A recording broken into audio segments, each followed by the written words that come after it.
Welcome to the Mechanical PE Exam Prep Podcast, the podcast where I give mechanical engineers like you the tools and motivation to get your professional engineering license and take your career to the next level. In this episode, professional engineer David Tresner shares how he finally tackled the PE exam after 12 years in the industry, squeezing in study time between raising 2 young kids and preparing for a third on the way. With a background in construction engineering and a full-time remote job in design-build contracting, David opens up about the challenges of studying with an unpredictable schedule and the mental shifts required to succeed. He reveals how the study process not only helped him pass the exam, but also made him a stronger engineer, deepening his understanding of systems he works with daily. From rewiring habits to rediscovering thermodynamics, this is a candid and motivating look at balancing life and professional growth.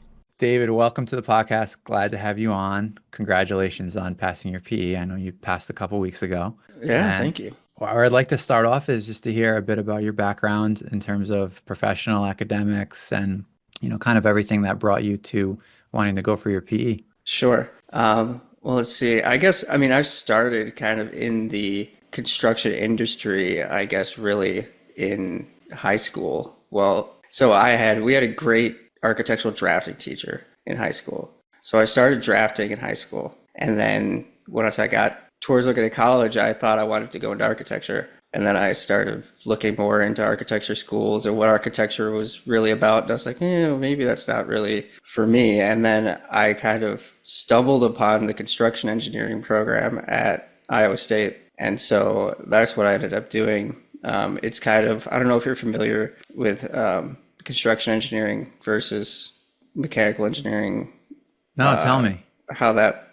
So it's kind of, think of it as a combination between a construction management degree and a mechanical engineering degree. So they have a mechanical emphasis within construction engineering that's very tailored, very focused on mechanical system design and construction. So for buildings, right? For buildings, yeah. It's very, mechanical engineering, as if you're a mechanical engineering major, is very broad, right? My degree is very focused on specifically mechanical system design and mechanical contracting. So after I got that degree, I went to go work for a large architecture and engineering firm in Chicago briefly, and then I worked for a consulting firm in Iowa for about 4 years, and then I moved back to Chicago, and I work for a contractor in Chicago now. We do plan, spec, and design build work, but when we do design build work, I do the design for that, all the permit drawings, all the way through BIM coordination and modeling, and we do a lot of prefabrication. So that's kind of my education and my professional background. That's cool. It sounds like you get to see the whole project life cycle from inception all the way to bringing it to real life. And the fact that your degree was so focused is very practical, because it led you right to the kind of work. I mean, you had a couple of roles there that you mentioned, but it all seemed to kind of lead you to where you are now. So there wasn't a lot of, finding your way. You kind of had a way. Yeah. Yeah. It's a little bit of a, it's a blessing and a curse. It's if you get that degree and then you want to go do something else outside of construction or HVAC, then it's like, well, I don't have a mechanical engineering degree. I have a construction engineering degree, right? Which some people would look down upon, but at some level, an engineering degree is an engineering degree, But yeah. So, did you always know that somewhere along that trajectory, when you had the right experience, that you would be going for your PE license? Yeah, I mean, that was always the plan. I think, when I was graduating, I had one professor in college who was, he worked for a consulting engineer before he was a professor, and he always just drilled, in our heads to get licensed. And so, that was always the plan, was to get licensed.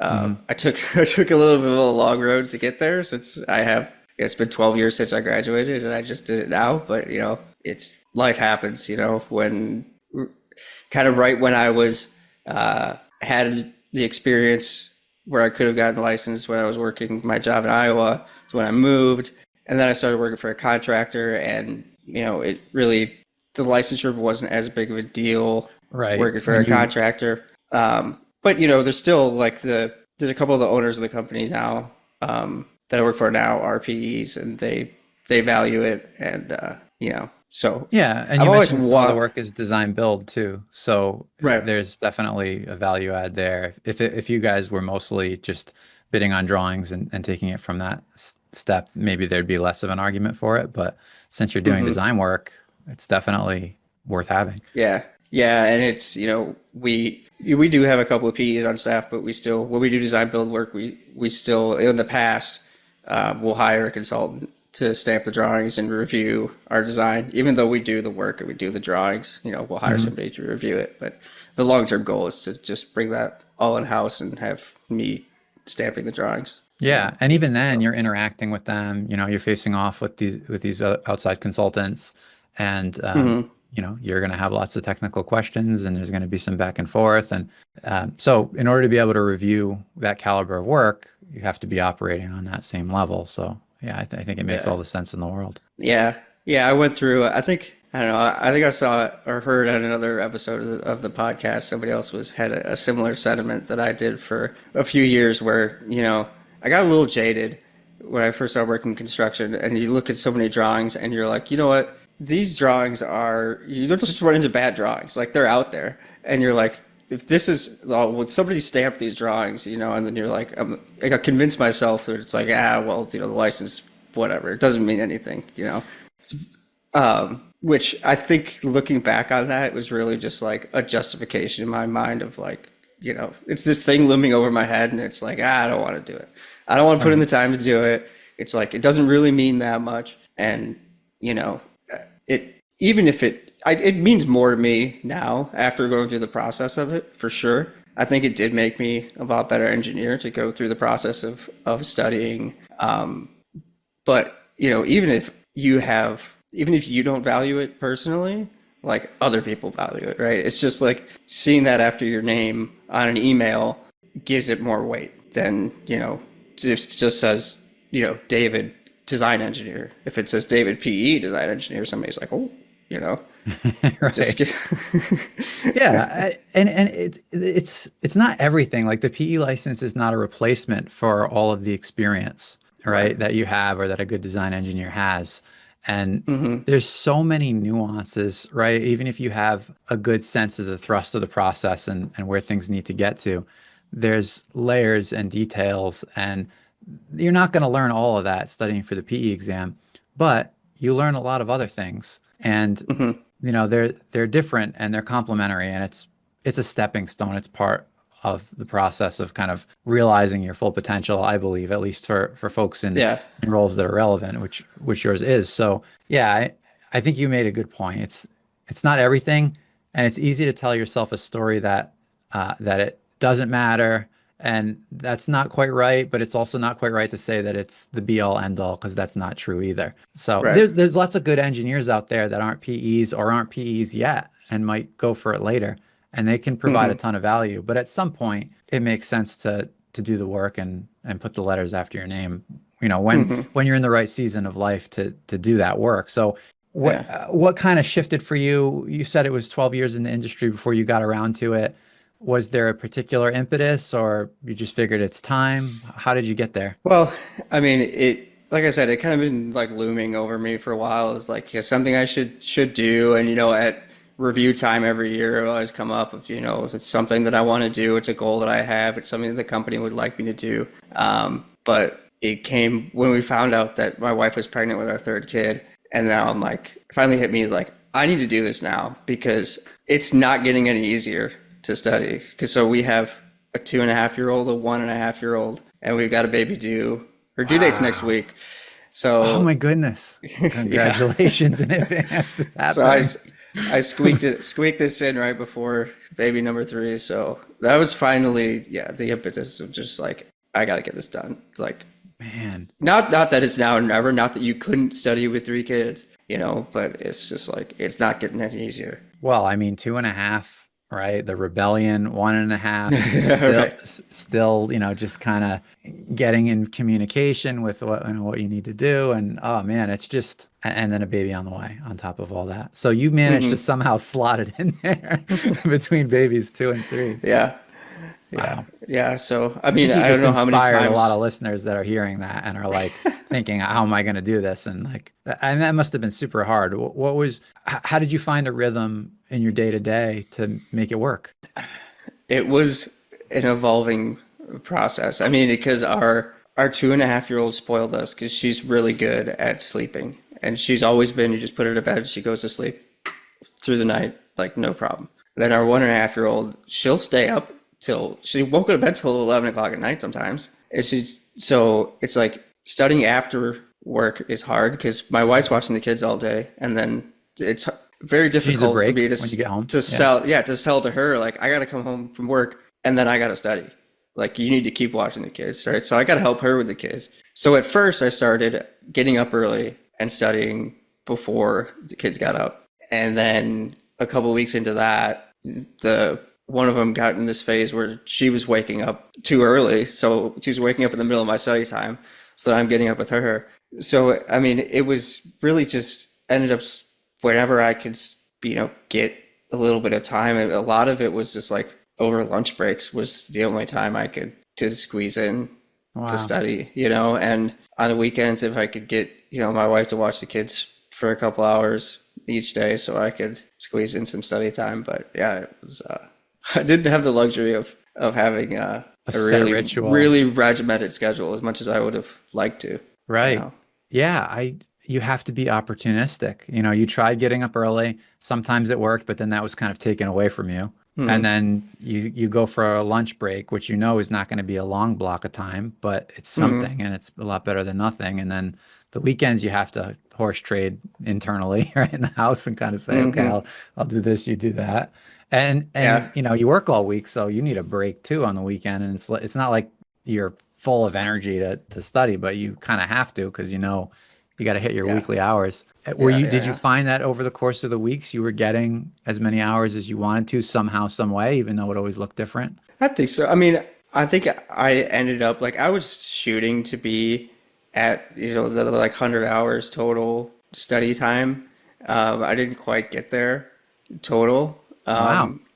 But by the end of it, it was yeah, I was feeling pretty good after for the last whatever month. I think I was just doing practice exams between year two practice exams and the NCES practice exam, just working through those, and was feeling pretty good.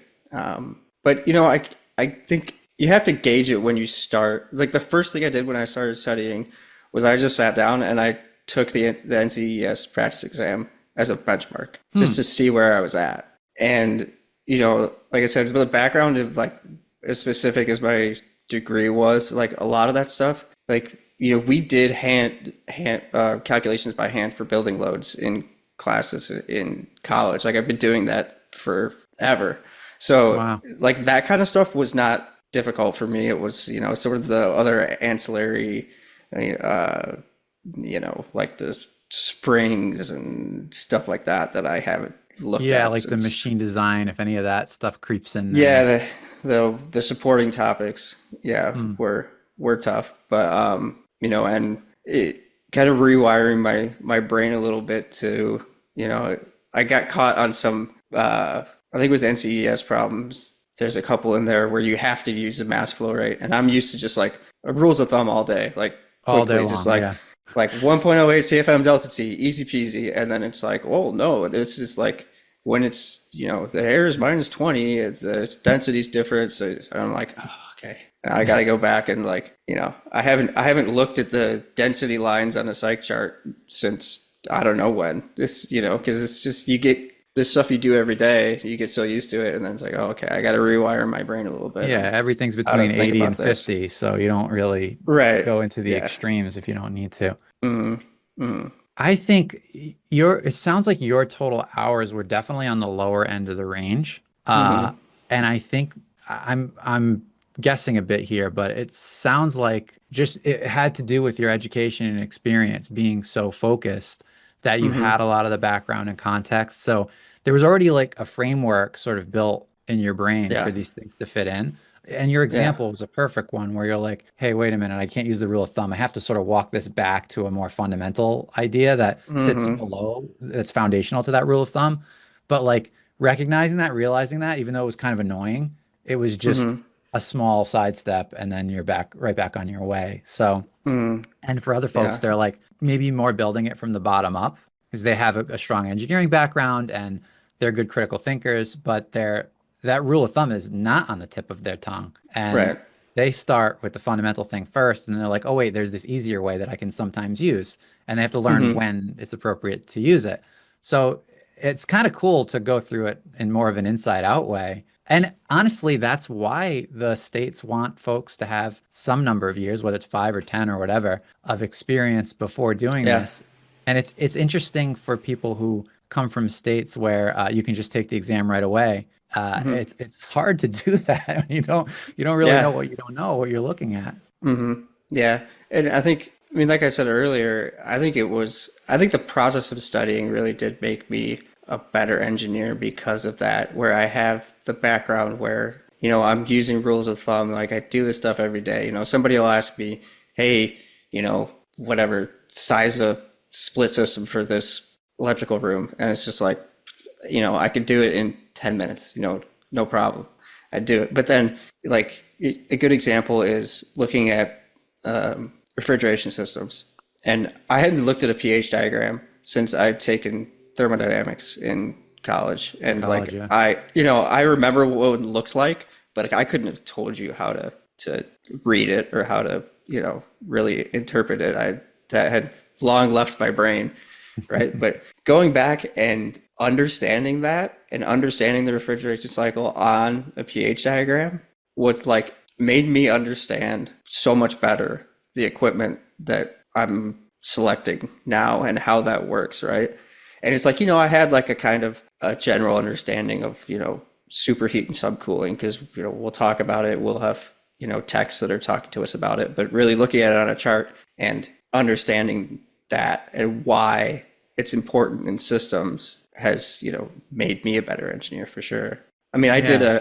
I did a lunch and learn for our company on that, going Oh, wow. over the pH diagram and just, a lot of people are not engineers. And it's like, I told a lot of them, I know it's like, it's technical, but if you understand this, you'll understand why things are the way they are so much better than, otherwise. So, yeah, that's just an That's so example cool of, that yeah, you did a lunch and learn with your company, like to pass it yeah, on. yeah, I always yeah. So, try to encourage candidates as they're going through the study process to find excuses to pass along the knowledge what they can, even if it's just a hmm. generous colleague who's willing to sit there while you sort of regurgitate something you recently learned at them. I know Hmm. for me when I was going through it, I had someone who was senior to me and someone who was junior to me on either side of me at the desk, and I had Hmm. whiteboards everywhere because that's kind of how I am. And I would say, Yeah. "Oh, yesterday I was doing this," and I start drawing it, and they're kind of like, "Well, why are you telling us all this?" And I'm like, "I don't know. Right. I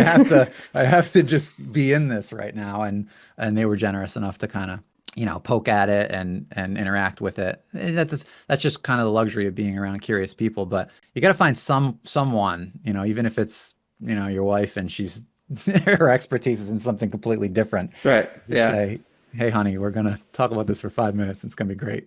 Hmm.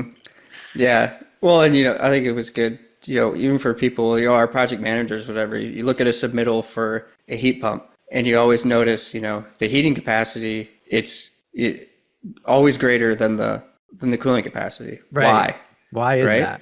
Right. Look at the pH diagram. This is why. And then you're like, oh, okay. Yeah, that makes sense. Right? Right. So, yeah. And it's satisfying too to scratch that itch. It's like an itch you didn't know you had. And then you go into it and you're like, oh, and things start connecting oh, well, now that's locked in. And you never, and that's when people kind of ask me when they're at the beginning of the process, like, do I need to memorize these equations? And it's like, you'll probably end up remembering a lot of things by memory, but don't worry about Hmm. that at the beginning because Yeah. as you step through the process, things click in a way where it becomes permanent knowledge. I could wake you up from a cold sweat 10 years from now and like Hmm. those ideas that you're describing, they're burned in now because they're Hmm. connected to everything that you do. So Right. Yeah. I mean, I think I'll forever like now when I think of the refrigeration cycle, I'll always just think of it on a pH diagram, you know? Yep. That It's that just that like, little picture just jumps right into your brain. yeah. Yeah, which wasn't the case before I started, the study process for this. So, yeah. That's so cool. Yeah. And what was your overall study duration from beginning to end? You mentioned it added up to probably around 100 hours, if that. Was it months Yeah. or? It was, I started right after the first of the year. So it's like January 10. I took the test on May 20th. So it Not even was, 5 months. 4.5 months. Yeah, that's Yeah. perfect. It's long enough to get all the work done, but it's not so long that you kind of lose focus along the way. You just pretty much know the whole time that you got to keep moving. Uh-huh. And in your Yeah. case, you had a very clear, you weren't, the deadline was not negotiable.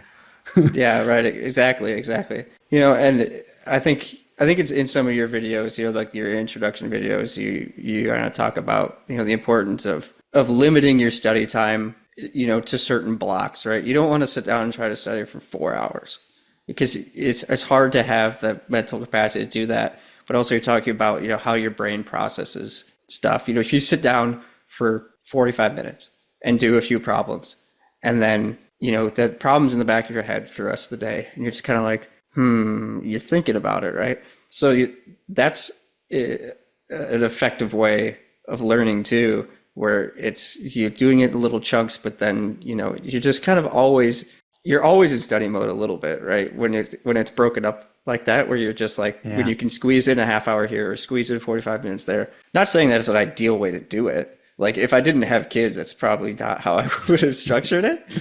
But it kind of forced that upon me to take breaks from studying and let the information kind of soak in. Yeah, it's a little bit uncomfortable because sometimes you have to get up from studying because you have to go do the next thing in your day, Hmm. and you have these open threads that it's just like you would prefer to take an extra 15 minutes and sit there and kind of close that point out so you could just put a pin in it and be done, but you don't have the luxury of doing that. So you sort of take it with you, but then you allow that to just swirl around in your brain for, moment to moment throughout the day. And if you allow that to happen, your brain does things for you without you sort of prodding it. But Hmm. you have to be willing to sort of sit in that uncomfortable state throughout the day as you bounce from task to task. So yeah, Hmm. that's cool that that happened for you, and it's fun. Not every moment of it's fun, but when you kind of look back on it, it's Yeah, mm, I was perusing the PE exam subreddit the other day, and there was a thread on there, and somebody was like, "Does anybody else miss studying after the exam?" You kind of get in this rhythm, and it is rewarding in some ways to just to be learning, and then mhm. after the exam, obviously if you pass, that just kind of stops, and you kind of have This this void. time left. Yeah, you're like, what do I do now? You find Yeah, something else to study. But yeah, it's yeah, it's funny weird once because you do it long enough, and you just got to get the routine, and then yeah, when you stop, it's like something's missing. yeah, I think most of our experience is studying it, our most recent experience is college, and college Hmm. is kind of a fire hose because you have very difficult topics happening in parallel, and there's tons of homework, and then there's exams, and everything's due yesterday, so it just Hmm. becomes overwhelming and stressful. But learning in the right context where you're able to space it out sufficiently and, give yourself time to do what you need to do. There's always going to be friction, there's always going to be challenge, but then it's Hmm. rewarding. And if you're not forced to rush and deliver, then you get to appreciate that experience. And then of course, yeah, you're going to miss it when it ends. I'd be lying if I said that wasn't why the program you used existed because I Yeah, right. enjoyed that process in 2014. And in 2015, I was sitting around and something didn't feel right. And then in Hmm. 16, that's when I said, I think I just got to pull this stuff out and start hitting record and see what happens. And, put some Hmm. videos on YouTube and one thing led to another. So Yeah. what would you remember from your exam day? What was your day like? Anything stood out to you about, I know you can't say it's too many details about the exam, but just Yeah. what your experience was like. Well, first of all, I would encourage people to pick an exam day and get it scheduled early in your study process because I looked when I first started studying, I was looking at the exam dates that were available, and so I live near Charlotte, and so it's about an equidistant drive for me to go to Charlotte or go to Winston-Salem, and there were times available then. And so I was like, I don't want to set one now. So I didn't set one right then. And then I Oh, waited a few weeks and I went back and looked, and all of the exam slots in Charlotte and Winston-Salem were filled past my wife's due date. And I was like, oh. So then I had to take the test in Asheville, which is a 2-hour drive from here, which isn't terrible. But so I got a hotel the night before good in move. in Asheville, so I didn't have to leave my house at 5 o'clock in the morning. So that was actually nice to be able to, I got a drive in the mountains, which I enjoy, was nice. And then I got a night sleeping, as much as I left my kids, a good night's rest away from my kids in a hotel the night before. And then I had exam day. There wasn't too many surprises on exam day. I think it took longer. The check-in process took longer than I was expecting. Because, you show up at 8, and then there was, yeah. Oh, and I think you show up they open at 7:30, and they say the exam's at 8, but the exam really starts whenever you start. I don't think I started until almost 8:30 because they Oh, had wow. like 20 people to check in, and they're checking all their, IDs, because there's people in there to take whatever radiology exams and all sorts of things. It's just an exam center. I did Right. have one, like, almost had a heart attack as I was there, because they're checking other people in, and these different exams have different requirements for like what, like, identification they need to Okay. use. So there's this one woman went up there and she's like, okay, I need your 2 forms of government identification, and I'm like, I Uh-oh. only have my driver's license. I'm like, oh no. And then, like, finally somebody else asked the question, is like, I don't have 2 forms of identification. And it's like the different testing boards have different requirements. And so a TES only requires 1 form of government ID. Thank So goodness. that was my only, like, oh no moment. It's like, I'm 2 hours from home. I can't take this test You're if I dead in don't the have my, water if that's the case. yeah. So I had a mild heart attack. But yeah, I mean, after that, it went pretty smoothly. I can't say I'm a fan of the like laminated notebooks that they give you to do notes in, because, like, I mean, I definitely got a little anxious, and like my palms get sweaty when I get anxious. And like on that laminated paper, by the end of the exam, it was like my hand was like chafed from rubbing on the lamination. But I've dealt with it. I Yeah. would have What's preferred to your just have paper and pencil, but Okay, yeah, yeah. I kind of feel both ways about it. Like when I have to write a lot of stuff, I want paper and pencil because I'm going to write hmm smaller and I just want to get it all on one page because the last thing I want to do is be flipping pages. But if I have a big enough whiteboard, then I'd like that too. But if they're giving you hmm just, is it like an 8.5 by 11 book or yeah, I think maybe it's eight not and a half. even? I mean, it might be a little bigger, but it's like spiral bound, and it's just laminated sheets of graph paper basically, and then they give Hmm. you. It's not a dry erase marker, but it's like they call it a wet erase marker. It's a non-permanent marker, or Okay. they give you like 3 of them. And they give you Which some kind of a eraser with that? no, they No. say they say if you need more space, just ask for another booklet, and they'll bring you Oh. more. So did you do that? No, they gave me two booklets and 3 pens to start with. So, and I So you didn't had enough I to didn't do. need. Yeah, yeah, Huh. yeah. So well, that's one thing that it's a little thing, but I think helped me in studying mentally. Is I went out, like I said, I like paper and pencil, and I bought like a really nice mechanical pencil. It was Mm. like, I don't know. It's like a $25 mechanical pencil. Like it's stupid expensive, but it's like machined aluminum, and it's It's just like like really nice beautiful. It to writes hold. perfectly.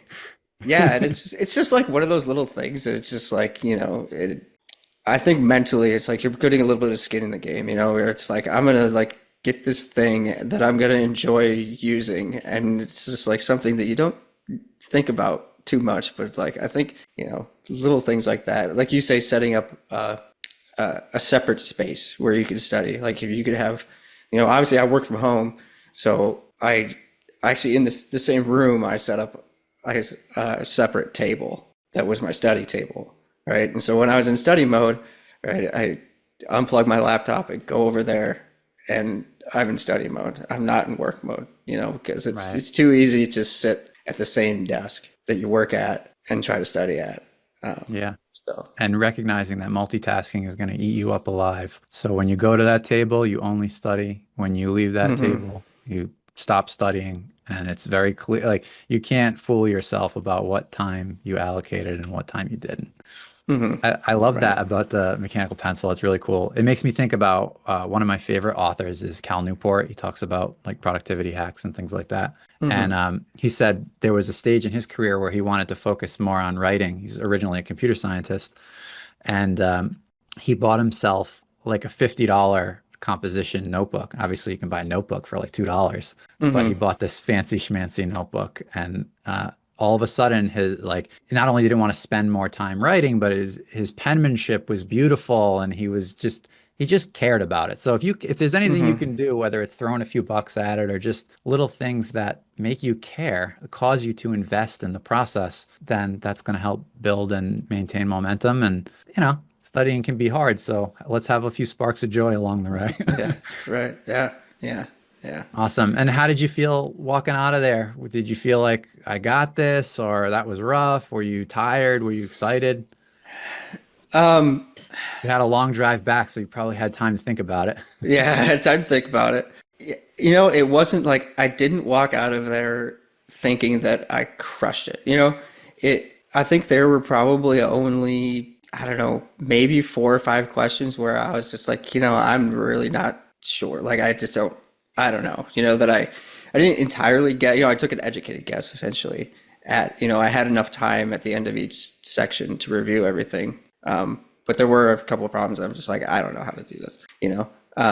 But they were very limited. So, I mean, like I said, I didn't feel like I crushed it going out of there. I felt semi-confident. I don't know, but it's one of those things where I retook the NCES practice exam was the last thing I did in studying before the real exam, and there were a couple questions in there where they like to be tricky with units or something or the wording of the questions where you get caught. And there was like a couple of questions that I got caught on the practice exam, and I'm like, I think I did okay, but I don't know how many problems in there are little tricks where it's Right. like sometimes you get to these questions and you're like, the answer seems too obvious. Like, is it really the answer? And then you Right. could sit there and ruminate on that for a long time. Yeah, But yeah, you start second guessing. Like it seems like there should be more to it, but yeah, like I think on maybe in the NCES practice exam, there's like a question about cooling tower makeup water, and it like automatically go to, okay, like I'm gonna go to the handbook and find a calculation for cooling tower makeup, and that's what I did. But they literally give you the answer in the wording of the problem. Like they tell you what the makeup water rate is, and and then it's just ask you what it is. and then ask you what it is.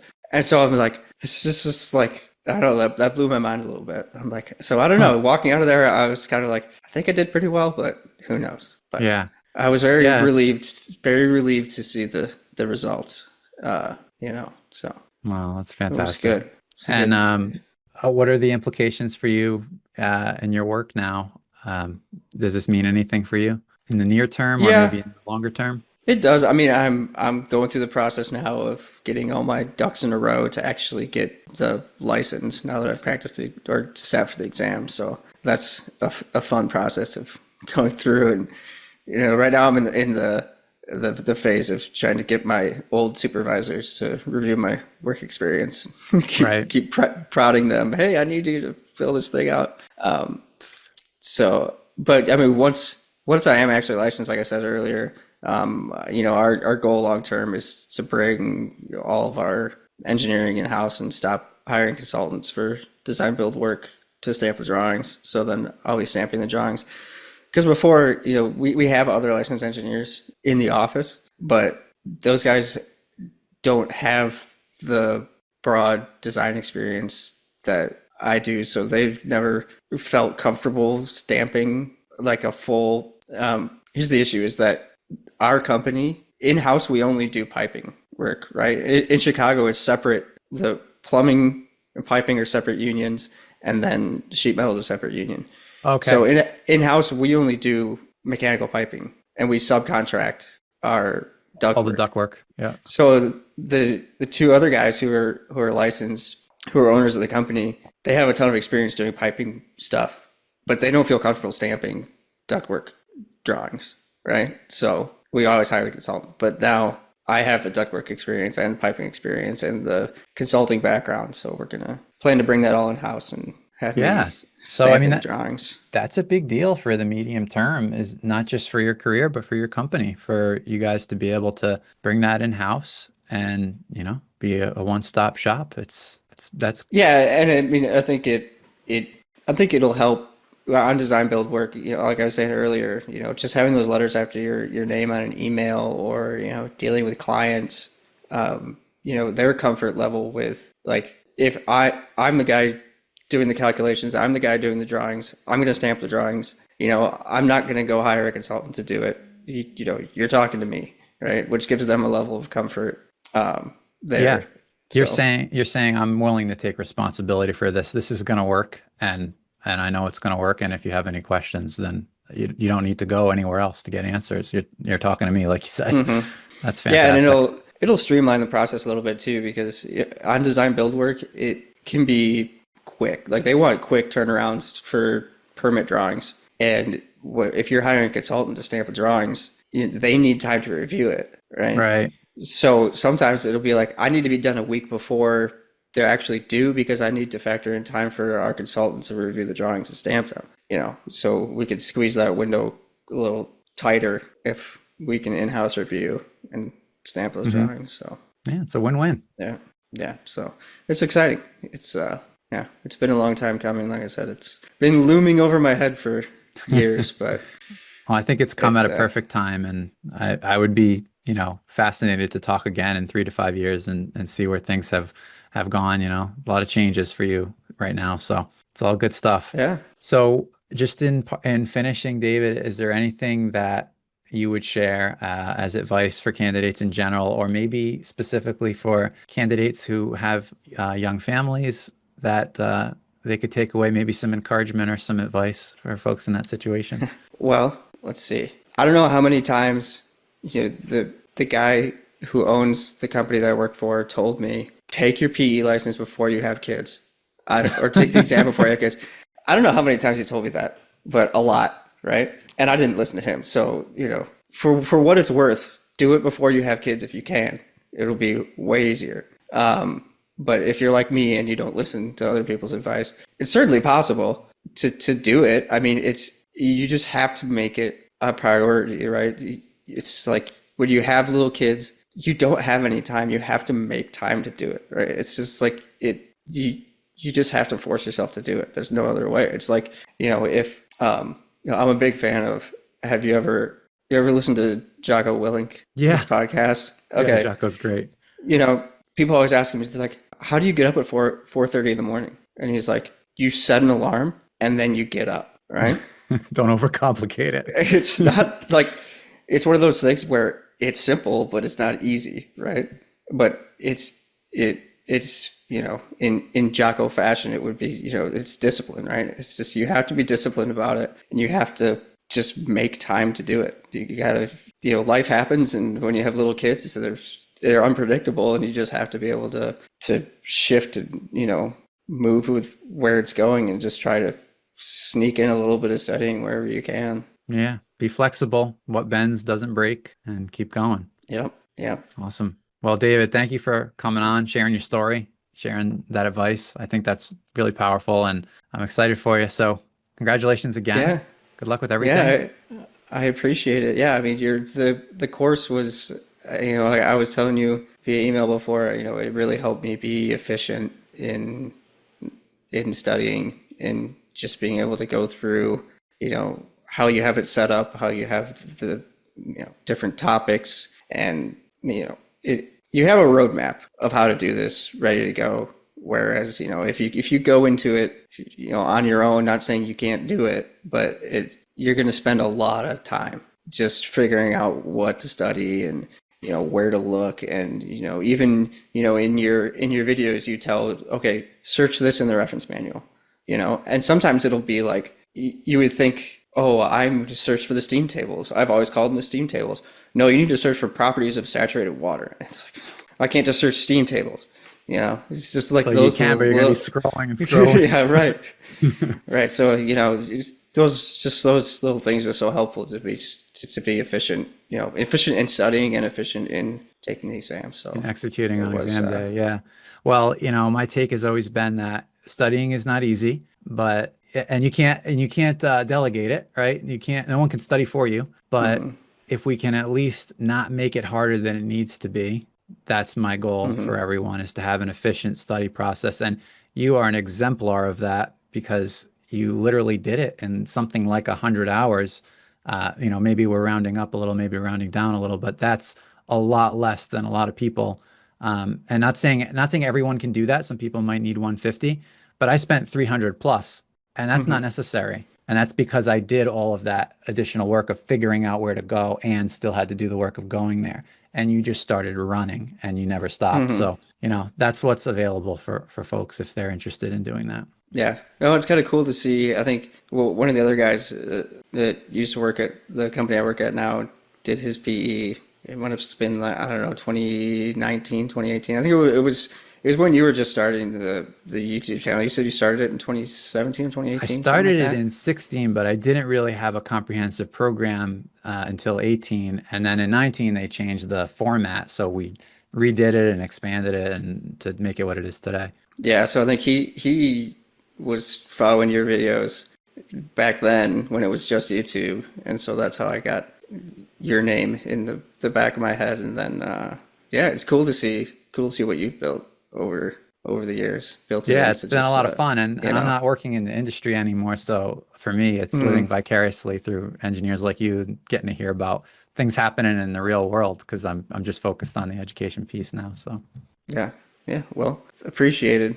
It's definitely helpful for me. So well, thanks again for coming on, David. I'll leave you to enjoy the rest of the day, and keep in touch. All right, will do. Thanks for listening to the Mechanical PE Exam Prep Podcast. If you enjoyed this episode, please consider leaving a review to help other engineers find the podcast. And if you're looking for a program that will help you pass the PE exam, check out the full access bundle available at mechanicalpeexamprep.com, and feel free to reach out with any questions. I would be honored to be your guide on the journey to becoming a professional engineer.